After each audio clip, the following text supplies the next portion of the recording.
Hello and welcome viewers and students. Today we are going to analyze paper 025816 of our series। हमारे प्रश्न पत्रों की श्रृंखला में आगे बढ़ते हुए आज हम करने जा रहे हैं प्रश्न पत्र संख्या 816 का विश्लेषण। पेपर 816 आपकी स्क्रीन्स पर। पहला सवाल, सवाल संख्या 76। अब हमें मिला है रीअरेंजमेंट ऑफ सेंटेंसेस का एक प्रश्न। हमारे पास एक शुरुआती सेगमेंट का खंड है और उसके उपरांत 4 सेगमेंट्स हैं PQRS, जिन्हें किसी रैंडम या बेतरतीब क्रम में लिख दिया गया है। हमारा काम है हम इन्हें रीअरेंज करें सही ऑर्डर में। तो इसे पढ़ते हैं और फिर इन सभी सेगमेंट्स को अनस्क्रैम्बल करते हैं, सही क्रम में रीअरेंज करते हैं।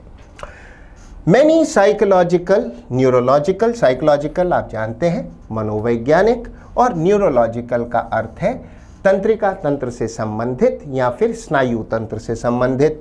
And different thinking skills that make them leaders, अन्य सोचने की दक्षताएं जो उन्हें बनाती हैं लीडर्स, नेता।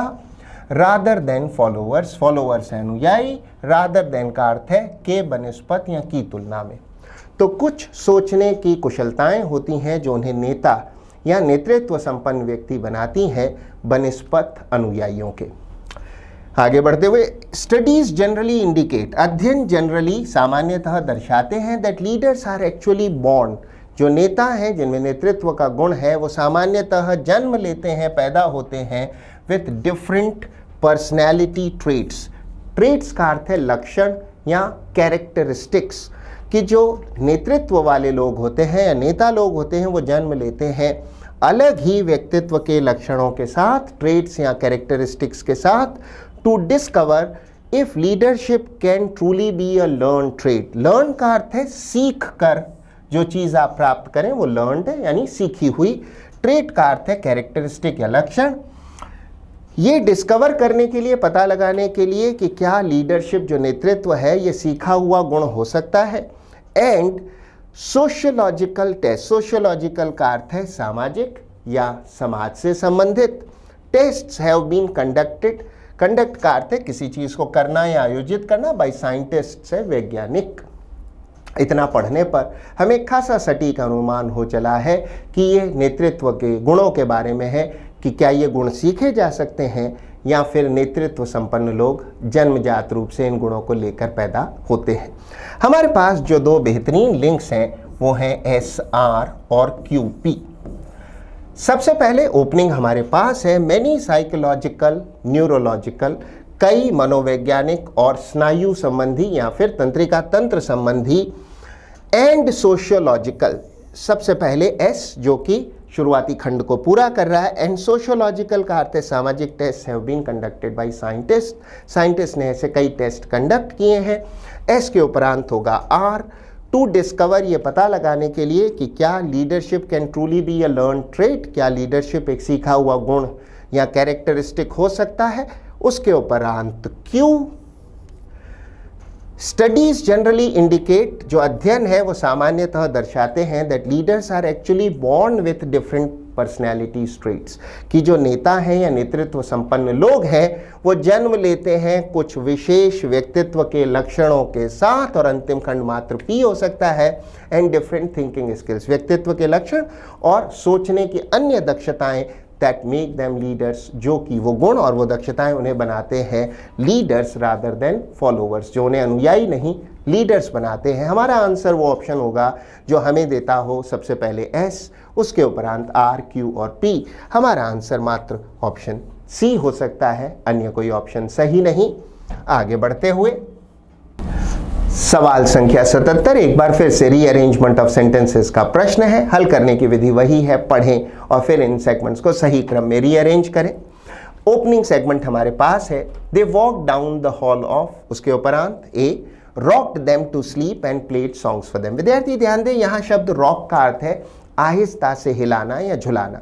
जैसे आप किसी पालने में या क्रेडल में किसी बच्चे को रॉक करते हैं तो आहिस्ता से आगे पीछे उस झूले को, उस क्रेडल को हिलाते हैं, उस पालने को, ताकि बच्चा सो जाए। इसी प्रकार किसी बच्चे को बाहों में लेके आगे पीछे करना भी उसको रॉक करना है ताकि वो अक्सर सो जाए। Rock them to sleep and played songs for them, और उनके लिए गीत गाए या गीत बजाए।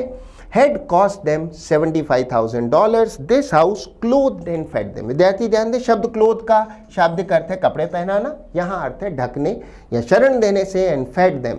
फेड पास्ट फॉर्म या सेकंड फॉर्म है फीड की, जिसका अर्थ है किसी को भोजन कराना, खिलाना। Their sound proofed home, sound proofed का अर्थ है ध्वनि रोधी, एक ऐसा मकान या कमरा जिसके बाहर वहाँ की आवाज़ नहीं जा सकती या फिर बाहर की आवाज़ अंदर नहीं आ सकती, ध्वनि रोधी होम विच। इतना पढ़ने पर हमें खासा सटीक अनुमान हो चला है किसी व्यक्ति के घर की बात है, जहाँ वो रहे, आश्रय मिला, जहाँ वो सोए इत्यादि। हमारे पास जो शुरुआती सेगमेंट होना चाहिए वो है डी, और उसके उपरांत होने चाहिए बी, सी तथा ए।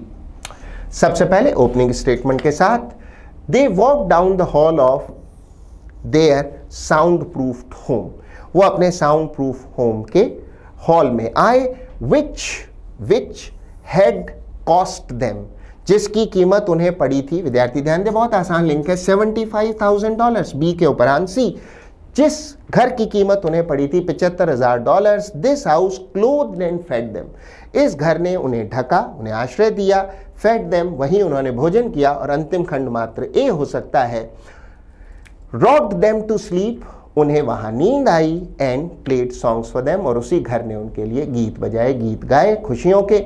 हमारा आंसर वो ऑप्शन होगा जो हमें देता हो सबसे पहले सेगमेंट डी, उसके उपरांत बी, सी और ए। ऐसा सीक्वेंस हमें मिलता है मात्र ऑप्शन बी में, सबसे पहले डी, फिर बी, फिर सी और ए, अन्य कोई ऑप्शन सही नहीं। आगे बढ़ते हुए सवाल संख्या 78, हमारा निर्देश है select the most appropriate synonym for the following word. हमें मिला है एक प्रश्न शब्द, हमारा आंसर वो ऑप्शन होगा जो इसका उचित सिनोनिम या पर्यायवाची देता हो। प्रश्न शब्द है रेकनडाइट, रेकनडाइट का अर्थ है समझने में कठिन या जटिल, कोई चीज़ जिसको सिर्फ विशेष ज्ञान के आधार पर ही समझा जा सकता हो, बड़ी जटिल हो, कठिन हो, उसे कहते हैं रेकनडाइट। हमारा आंसर होगा ऑप्शन ए, अब्स्ट्रूस। विद्यार्थी ध्यान दें, अब्स्ट्रूस का अर्थ भी है डिफिकल्ट टू अंडरस्टैंड, जटिल। इसके लिए एक अन्य सिनोनिम हो सकता है ईसोटेरिक। अन्य ऑप्शंस पर एक नजर कर लेते हैं। रिजिड का अर्थ है अड़ियल या लोचहीन, इनफ्लेक्सिबल, फेमिलियर है परिचित, और एग्जीग्यूअस एक बहुत अच्छा शब्द है। एग्जीग्यूअस का अर्थ है बहुत अल्प या जरा सा, बहुत छोटी क्वांटिटी हो, इन्फिनिटेसिमल हो या टाइनी कोई चीज़ हो, क्वांटिटी हो, मात्रा बहुत कम हो, तो वो हुई इन्फिनिटेसिमल या फिर एग्जीग्यूअस या टाइनी या वेरी स्मॉल, अति अल्प, बहुत सूक्ष्म। हमारा आंसर यद्यपि ऑप्शन ए अब्स्ट्रूस ही रहेगा। आगे बढ़ते हुए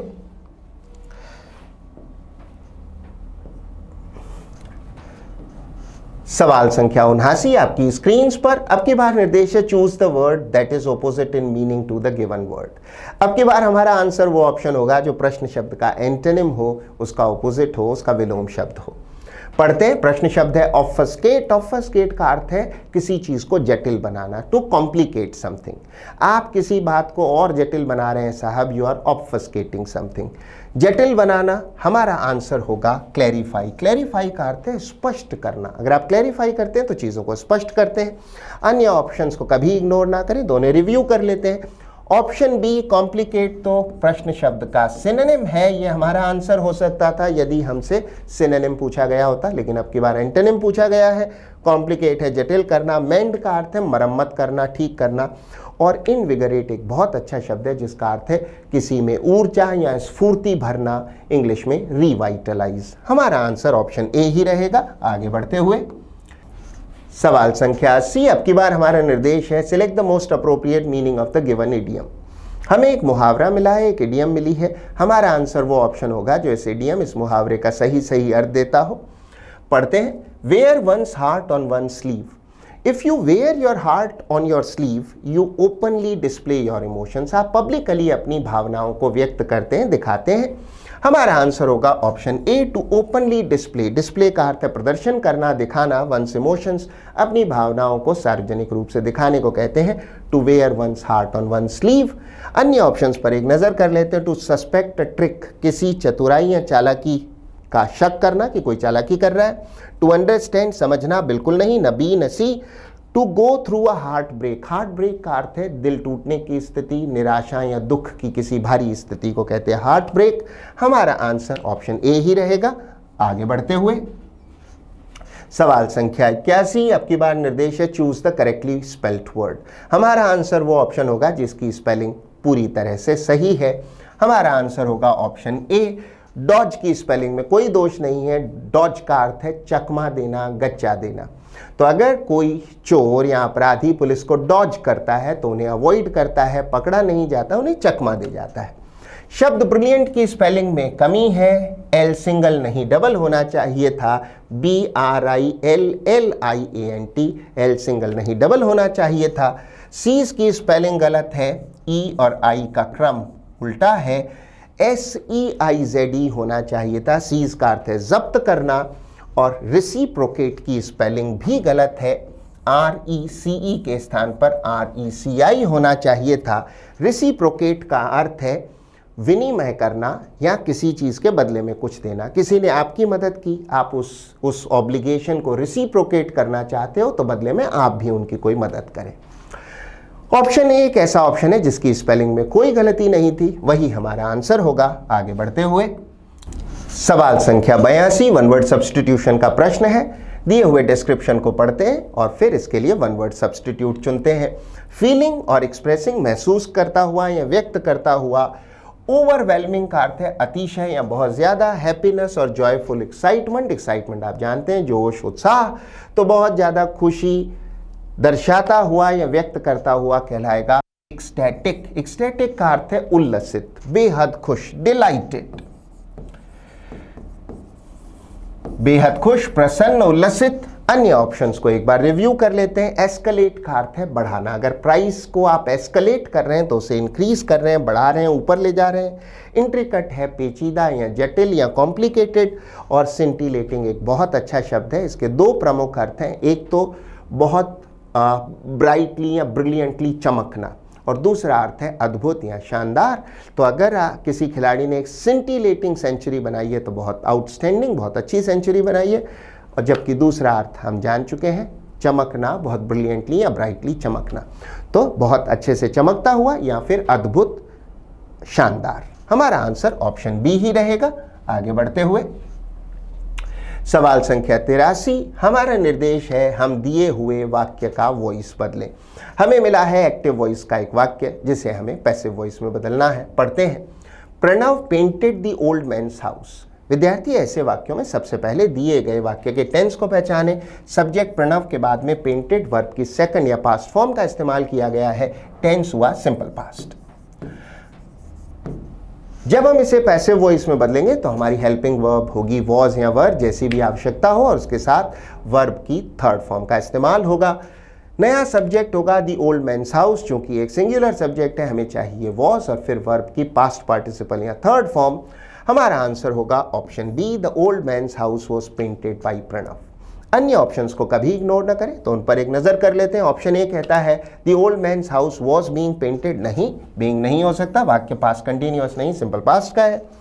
painting of the old man's house was done by Pranav, बिल्कुल नहीं। और अंतिम option house painting was done, बिल्कुल नहीं। हमारा आंसर ऑप्शन बी ही रहेगा। आगे बढ़ते हुए सवाल संख्या 84, हमारा निर्देश है हम पता लगाएं वो शब्द जो कि प्रश्न शब्द का ओपोजिट है या एंटोनिम है, अर्थात उससे उल्टा अर्थ रखता है।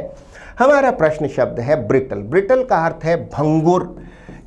इंग्लिश में फ्रेजाइल, जो आसानी से टूट जाए, भंगुर। जैसे कांच एक ब्रिटल ऑब्जेक्ट है, आसानी से टूट जाए, बिल्कुल टुकड़ों में खंडित हो जाए, भंगुर। हमारा आंसर वो शब्द होगा जो इसका उल्टा हो, विलोम शब्द हो। हमारा आंसर होगा ऑप्शन सी, रोबस्ट का अर्थ है काफी मजबूत या तगड़ा। अन्य ऑप्शंस पे एक नजर कर लेते हैं। डिबिलिटेटेड का अर्थ है कमजोर। अगर आपका शरीर डिबिलिटेटेड है तो बहुत कमजोर, बहुत ऊर्जाहीन, थका हुआ सा लग रहा है। फ्रेल का अर्थ भी है कमजोर। और अंतिम ऑप्शन डिक्रिपिट, एक बहुत अच्छा शब्द है, विद्यार्थी उच्चारण पर भी ध्यान दे, प्रोनाउंसिएशन होगा डिक्रिपिट। डिक्रिपिट का अर्थ है जर्जर अवस्था में या टूटा फूटा, अक्सर कोई मकान, बिल्डिंग आदि। इसके लिए एक बेहतरीन सिनोनिम हो सकता है डिलैपिडेटेड। हमारा आंसर अलबत्ता ऑप्शन सी ही रहेगा, रोबस्ट। आगे बढ़ते हुए सवाल संख्या 85, हमारा निर्देश है parts of the following sentence are given as option, identify the part that contains a grammatical error. नीचे दिए गए वाक्य के किसी एक सेगमेंट, किसी एक खंड में कोई ग्रामेटिकल एरर है, व्याकरणीय अशुद्धि है। हमारा आंसर वो ऑप्शन होगा जिसमें वो एरर हो, वो अशुद्धि हो। पढ़ते हैं। You care for him. Care for का अर्थ है किसी की बड़ी देखभाल करना या उसके लिए मन में प्यार होना। You care for him much more than you care for myself, he cried bitterly. Bitterly का अर्थ है कड़वाहट से, अर्थात बहुत दुख के साथ। वो बहुत कड़वाहट या दुख के साथ में उसने रोते हुए कहा। वाक्य में निसंदेह एरर यहाँ है, you care for myself नहीं, you care for me। विद्यार्थी इस बिंदु पर ध्यान दें। for एक प्रेपोजिशन है, इसके बाद हमें ऑब्जेक्ट फॉर्म चाहिए नाउन अथवा प्रोनाउन की। प्रोनाउन आई की ऑब्जेक्ट फॉर्म माई सेल्फ नहीं होती, मी होती है। माई सेल्फ तो आई की रिफ्लेक्सिव या एम्फसाइजिंग फॉर्म है। हमारा आंसर होगा you care for him much more than you care for me, ना कि माई सेल्फ। वाक्य के जिस खंड में you care for my self है वही हमारा आंसर होगा। हमारा आंसर होगा ऑप्शन डी। इस खंड में ही एरर है, you care for my self नहीं, यू केयर फॉर मी होना चाहिए था। अन्य किसी सेगमेंट में कोई एरर नहीं। हमारा आंसर ऑप्शन डी ही रहेगा। आगे बढ़ते हुए सवाल संख्या 86 फिल इन द ब्लैंक का प्रश्न है। पढ़ते हैं। How can sea water from the oceans be dash fresh water that is suitable for people to drink. हमारा आंसर होगा option D. How can sea water, sea water का अर्थ है समुद्र का पानी, फ्रॉम दी ओशंस महासागरों से लिया गया जो पानी है, बी टर्न्ड इनटू, टर्न का अर्थ है परिवर्तित करना, कन्वर्ट करना, इनटू फ्रेश वाटर, उसको कैसे स्वच्छ पानी में बदला जा सकता है, that is suitable for people to drink, जो लोगों के लिए, पीपल के लिए पीने के लिए उपयुक्त हो। टर्न्ड इनटू, अन्य ऑप्शंस को रिव्यू कर लेते हैं, एक नजर कर लेते हैं। चेंज अप, विद्यार्थी ध्यान दें, चेंज अप का अर्थ है किसी गाड़ी के ऊंचे गियर को एंगेज करना। उदाहरण के तौर पर आप अपनी गाड़ी को तीसरे गियर में चला रहे हैं, अगर आप उसे चौथे पांचवें गियर में डाल रहे हैं तो यू आर चेंजिंग अप। इसका विलोम शब्द होगा चेंज डाउन। सरेंडर आप जानते हैं समर्पण करना, सरेंडर इन बिल्कुल नहीं। मिन्स एक अच्छा शब्द है जिसका अर्थ है कीमा बनाना या छोटे छोटे टुकड़ों में काट देना। तो कीमा बनाना कूट कर या काट कर, बहुत छोटे छोटे टुकड़े करना भी नहीं। हमारा answer option d turned into ही रहेगा। आगे बढ़ते हुए सवाल संख्या 87 आपकी स्क्रीन पर निर्देश है, select the most appropriate antonym of the given word. हमें मिला है एक प्रश्न शब्द, हमारा आंसर वो ऑप्शन होगा जो इसका एंटोनिम या विलोम शब्द देता हो। शब्द ओपेक का अर्थ है अपारदर्शी।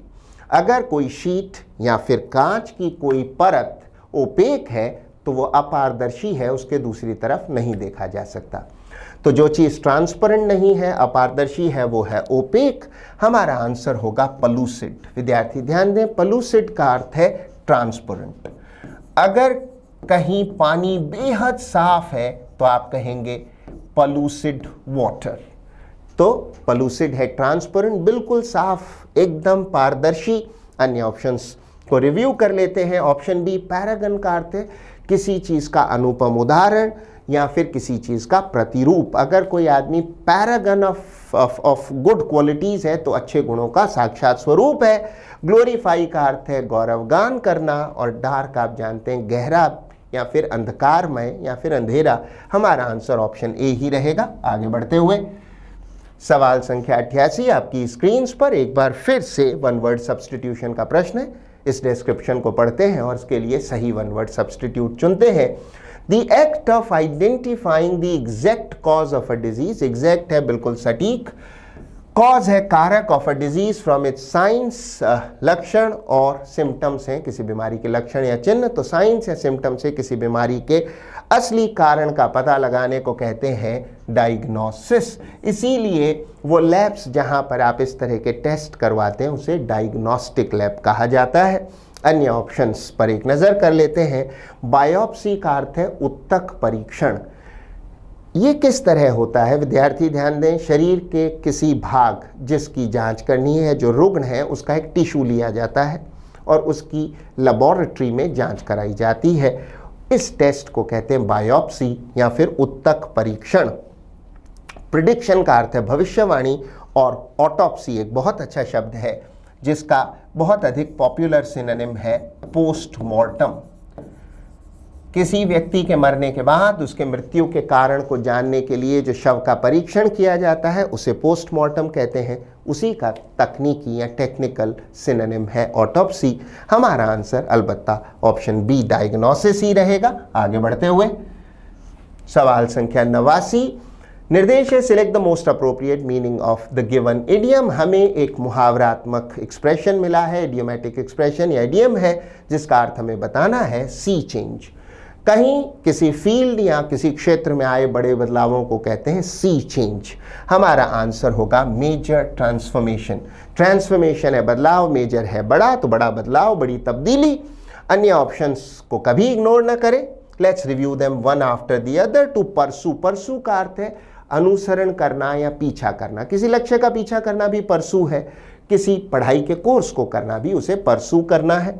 जेलसी है ईर्ष्या, जलन, और हेट्रेड है घृणा। हमारा answer option b major transformation ही रहेगा। आगे बढ़ते हुए सवाल संख्या 90, निर्देश है choose the option that is the correct direct form of the sentence. हमें मिला है इनडायरेक्ट स्पीच का एक वाक्य, जिसे हमें डायरेक्ट स्पीच में बदलना है। पढ़ते हैं, He said that he had taken French lessons on Duolingo। विद्यार्थी ध्यान दें, Duolingo संभवतः किसी ऐप का नाम है। उसने कहा कि उसने फ्रेंच लेसन्स लिए थे Duolingo पर, जो संभवतः कोई ऐप है। ऐसे वाक्यों में विद्यार्थी सबसे पहले दिए गए वाक्य के टेंस को पहचाने। सबसे पहले रिपोर्टिंग वर्ब पास्ट में रही होगी। हमें इनडायरेक्ट स्पीच में सेड मिला है दैट ही हैड टेकन। इस खंड का टेंस है पास्ट परफेक्ट। हमारा आंसर ऐसी दशा में वो ऑप्शन होगा जिसमें डायरेक्ट स्पीच में या तो प्रेजेंट परफेक्ट रहा हो या सिंपल पास्ट। हमारा आंसर होगा option A. He said, reporting verb said, quote, I have taken French lessons on Duolingo unquote. अन्य ऑप्शंस को रिव्यू कर लेते। Present perfect I have taken, indirect speech में हैड टेकन बना। ऑप्शन बी कहता है he said quote you took French, you took नहीं, I took या I have taken. Option C कहता है he says he has taken French lessons on Duolingo, बिल्कुल नहीं। अंतिम option he said quote I taken नहीं, आई टेकन नहीं, subject के साथ सीधे थर्ड फॉर्म का कोई टेंस नहीं होता है। हमारा आंसर ऑप्शन ए ही रहेगा। He said quote I have taken French lessons on Duolingo unquote. हमारा आंसर ऑप्शन ए ही रहेगा। आगे बढ़ते हुए सवाल संख्या 91 में एक बार फिर से निर्देश है स्पेलिंग एरर के किसी सवाल के संबंध में। अब की बार कहा गया है चूज दी इनकरेक्टली स्पेल्ड वर्ड। विद्यार्थी ध्यान दें, पिछली बार करेक्टली स्पेल्ड पूछा था, अब की बार निर्देश है इनकरेक्टली स्पेल्ड वर्ड का वो शब्द हमारा आंसर होगा जिसकी स्पेलिंग गलत है। हमारा आंसर निसंदेह ऑप्शन सी ही होगा। इंडिपेंडेंट शब्द की स्पेलिंग में यहाँ ए नहीं ई होना चाहिए। इंडिपेंडेंट का अर्थ है स्वतंत्र या स्वाधीन। अन्य ऑप्शंस को देख लेते हैं। ऑप्शन ए एमिनेंट का अर्थ है प्रख्यात या विख्यात। सेलिब्रेटेड, स्प्लेंडेड का अर्थ है अद्भुत, शानदार, वंडरफुल, आउटस्टैंडिंग, ब्रिलियंट, और ह्यूमरस का अर्थ है हास्यपूर्ण, विनोदपूर्ण। हमारा आंसर ऑप्शन सी ही रहेगा। आगे बढ़ते हुए सवाल संख्या 92 आपकी स्क्रीन पर स्पष्ट निर्देश है सिनोनिम बताइए प्रश्न शब्द का। हमारा आंसर वो ऑप्शन होगा जो प्रश्न शब्द का सिनोनिम हो, पर्यायवाची हो। प्रश्न शब्द है सिंपल, जिसका अर्थ है एकदम सीधा साधा साधारण। हमारा आंसर होगा ऑप्शन डी एलिमेंट्री। एलिमेंट्री का अर्थ है सादगीपूर्ण या बिल्कुल सादा। शुरुआती शिक्षा को या बेसिक एजुकेशन को भी एलिमेंट्री एजुकेशन कहा जाता है। तो एलिमेंट्री है बिल्कुल बेसिक, शुरुआती स्तर का, या फिर बिल्कुल सीधा साधा जिसमें ज़्यादा जटिलता नहीं है। बेसिक है, एलिमेंट्री है। अन्य ऑप्शंस पे एक नज़र कर लेते हैं। डेकोरेट का अर्थ है सजाना। एम्बेलिश्ड भी डेकोरेट का सिनोनिम है, बस ये प्रेजेंट फॉर्म है, ये पास्ट फॉर्म। सो डेकोरेट सजाना, एम्बेलिश भी सजाना, सेकेंड फॉर्म एम्बेलिश्ड है। और कॉम्प्लेक्स है जटिल या कॉम्प्लिकेटेड। हमारा आंसर ऑप्शन डी ही रहेगा। आगे बढ़ते हुए सवाल संख्या 93 आपकी स्क्रीन पर निर्देश है parts of the following sentence are given as options, identify the option that contains a grammatical error. एक बार फिर से ग्रामेटिकल एरर का क्वेश्चन है। दिए गए वाक्य को पढ़ें और उस सेगमेंट को अपने आंसर के रूप में चुनें जिसमें कोई ग्रामेटिकल एरर हो, व्याकरणीय अशुद्धि हो। तो ग्रामेटिकल एरर का खंड ढूंढते हैं, पढ़ते हैं पूरे वाक्य को। Once I run in the Sonoran desert in Arizona. Arizona आप जानते हैं यूनाइटेड स्टेट्स ऑफ अमेरिका में एक जगह है। Following a heavy downpour. Downpour का अर्थ है बरसात, अक्सर भारी बरसात को डाउनपोर कहते हैं। बात भूतकाल की है, विद्यार्थी ध्यान दें, वंस मीन्स कभी एक बार, रन नहीं रैन होना चाहिए था। Once I ran in the Sonoran desert, desert है रेगिस्तान, मैं सोनोरेन नाम के रेगिस्तान में दौड़ा, इन एरिजोना जो कि यूनाइटेड स्टेट्स ऑफ अमेरिका में एक जगह है, फॉलोइंग अ हैवी डाउनपोर, तेज बरसात के बाद मैं वहां दौड़ा। हमारा आंसर वो खंड होगा जिसमें ये एरर रही है, हमारा आंसर होगा option A, once I run in नहीं रैन इन होना चाहिए था। अन्य किसी सेगमेंट या खंड में कोई एरर नहीं, हमारा आंसर ऑप्शन ए ही रहेगा। आगे बढ़ते हुए सवाल संख्या 94 निर्देश है, improve the underline part of the sentence, choose no improvement as your answer if the sentence is already grammatically correct. नीचे दिए गए वाक्य में एक खंड रेखांकित है, अंडरलाइंड है, हमारा आंसर वो ऑप्शन होगा जो इसकी जगह सही करेक्ट उत्तर देता हो, और अगर ऐसी जरूरत ना हो तो नो इंप्रूवमेंट। पढ़ते हैं, she hang up the clothes in the closet. विद्यार्थी ध्यान दें, शब्द हैंग का अर्थ है लटकाना, जिसकी 3 फॉर्म होंगी, हैंग, हंग और फिर से हंग। अपेक्षा है आप इस बात को जानते हैं, अगर फांसी लटकाने की बात हो तो हैंग हैंग्ड हैंग्ड होता है, परंतु लटकाने की अन्य चीज किसी को लटकाने की हो तो फिर hang hung hung. She hang up the clothes in the closet. Closet है एक तरह की कबर्ड या अलमारी, कबर्ड या अलमारी, हैंग अप नहीं। वाक्य अगर प्रेजेंट का होता और किसी आदत को भी बताता तो भी हैंग्स अप होता। यहां बात किसी संदर्भ विशेष की है, हंग अप होना चाहिए था, हमारा आंसर होगा ऑप्शन बी, हैंग अप नहीं हंग अप। उसने लटकाए, जैसे आप दरवाजे के पीछे अक्सर अपने कपड़े लटकाते हैं। She hung up the clothes in the closet. Closet हम पहले ही जान चुके हैं, एक प्रकार की कबर्ड है या अलमारी है, हमारा आंसर ऑप्शन बी होगा। ऑप्शन ए पर देखते हैं, हैव हंग अप नहीं, हैड हैंग अप भी नहीं, she hung up the clothes, उसने कपड़े लटकाए, इन द क्लोसेट यानी कबर्ड या किसी अलमारी में।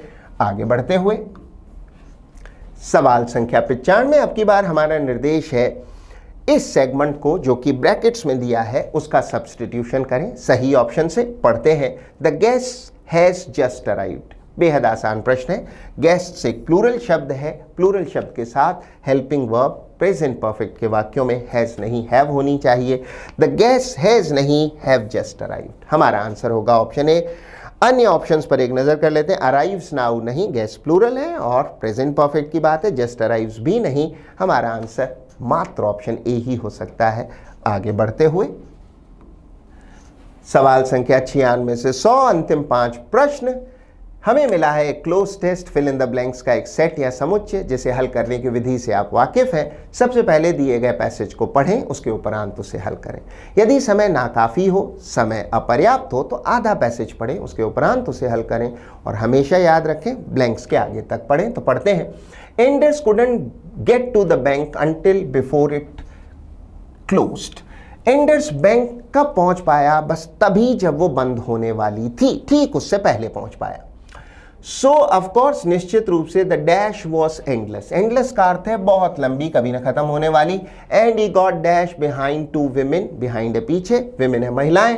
हुज लाउड, लाउड का अर्थ है शोरपूर्ण, स्टूपिड है मूर्खतापूर्ण, कॉन्वर्सेशन है बातचीत, put him in a murderous dash. Murderous का अर्थ है बहुत ही खराब, बहुत बुरा, very unpleasant. He was never in the best of tempers dash Enders a book critic। Critic आप जानते हैं समीक्षक, known for the elegant savagery। Elegant का अर्थ है खूबसूरतीपूर्ण, सैवेजरी का अर्थ है क्रूरता या बेरहमी। अगर आप एक बेरहम समीक्षक हैं तो अगर आप टिप्पणी करते हैं और वो कठोर टिप्पणी है तो कई बार बहुत कठोर होती है। इतना पढ़ने पर हमें खासा सटीक अनुमान हो चला है कि कोई पुस्तकों का समीक्षक है जिसका नाम एंडर्स है, वो कहीं बैंक गया और वो मात्र तभी पहुंच पाया जब वो बैंक बंद होने वाली थी। अब इसे हल करते हैं। Anders couldn't get to the bank until just before it closed, so of course the dash was endless. The queue का अर्थ है कतार, बैंक में कतार जो थी वॉज एंडलेस, बहुत ही लंबी थी। अन्य ऑप्शंस पे एक नजर कर लेते हैं। प्रोग्रेशन का अर्थ है डेवलपमेंट, कोई चीज आगे बढ़ती है, कैसे विकसित होती है, वो उसका प्रोग्रेशन है, डेवलपमेंट है। पैसेज आप जानते हैं गद्यांश, कोई पैराग्राफ या पैसेज। गद्यांश एक अन्य अर्थ पैसेज का होता है, कोई गलियारा या गुजरने का मार्ग। चेन आप जानते हैं श्रृंखला, हमारा आंसर ऑप्शन ए क्यू ही रहेगा। आगे बढ़ते हुए एक बार पुनः पढ़ लेते हैं। So of course the queue was endless and he got dash behind 2 women. He got stuck. Stuck का अर्थ है फंस गया, स्टिक का एक अर्थ फंस जाना। अब यही गॉट स्टक, वो फंस गया बिहाइंड 2 women, 2 महिलाओं के पीछे, हुज लाउड, जिनकी लाउड का अर्थ है शोरपूर्ण, स्ट्यूपिड मूर्खतापूर्ण conversation put him in a dash. आगे बढ़ने से पहले अन्य ऑप्शंस को देख लेते हैं। स्ट्रक पास्ट टेंस है, स्ट्राइक का अर्थ है किसी चीज का टकराना। स्टैंप आप जानते हैं, एक तो मुहर लगाना या फिर पैर जोर से जमीन आदि पर मारना। और अंतिम ऑप्शन के उच्चारण पर विद्यार्थी ध्यान दे, प्रोनाउंसिएशन है फासन, इसमें टी साइलेंट रहेगा। फासन का अर्थ है बांधना, जैसे आप अपनी बेल्ट को फासन करते। हमारा आंसर ऑप्शन ए स्टक, कहीं फंसा हुआ ही होगा। आगे बढ़ते हुए फिर से देखते हैं। The queue was endless and he got stuck behind 2 women whose loud stupid conversation put him in a murderous है बहुत बुरा, वेरी अनप्लेजेंट टेम्पर। टेम्पर का अर्थ है आपकी मनोवृत्ति, अक्सर क्रोध से इसका संबंध लिया जाता है। तो अगर किसी का बहुत खराब टेम्पर है तो वो बहुत जल्दी गुस्से में और बहुत बुरे गुस्से में आता है। तो उन महिलाओं की उस मूर्खतापूर्ण बातचीत ने put him in a murderous temper, उसे बहुत खराब टेम्पर में डाल दिया, मतलब बहुत गुस्सा दिला दिया। अन्य ऑप्शंस को देखते हैं। इनरेज का अर्थ है गुस्सा दिलाना। हमें यहाँ वर्ब नहीं नाउन चाहिए, इसलिए टेम्पर होगा, इनरेज नहीं। इनरेज एक वर्ब है जिसका अर्थ है गुस्सा दिलाना, टू एंगर समबडी। क्वालिटी आप जानते हैं। और टेम्परामेंट एक बहुत अच्छा शब्द है, इसका अर्थ है आपका सहज मानसिक स्वभाव या आपकी नेचर। आपका टेम्परामेंट कैसा है, मीन्स आपकी मानसिक बनावट या आपकी प्रकृति या आपकी नेचर कैसी है। हमारा आंसर ऑप्शन डी टेम्पर ही रहेगा। Put him in a murderous temper, he was never in the best of tempers anyway. Anyway का अर्थ है किसी भी तरह से देखें या फिर यूं भी, किसी भी तरह से देखें अथवा यूं भी, वो कभी भी बहुत अच्छे टेम्पर में, मीन्स मनोस्थिति में, जब उसे गुस्सा ना हो, अच्छा टेम्पर है तो गुस्सा नहीं होगा, वो अक्सर जो है बहुत अच्छे टेम्पर में होता भी नहीं था। यूं भी देखें तो एनीवे मीन्स यूं भी। अन्य ऑप्शंस को देख लेते हैं। समवॉट मीन्स कुछ हद तक, ऑलवेज है हमेशा, व्हेनेवर है कभी भी, जब कभी या कभी भी। एंडर्स अ बुक क्रिटिक, किताबों का समीक्षक। Known for the elegant, elegant है खूबसूरत। सेवेजरी का अर्थ है क्रूरता, उसकी खूबसूरत क्रूरता। एक समीक्षक की खूबसूरत क्रूरता क्या होगी, वो बहुत बुद्धिमान होगा और जहां उसे आलोचना करनी होगी वो तीव्र आलोचना करेगा, तो बेरहमी से आलोचना करेगा।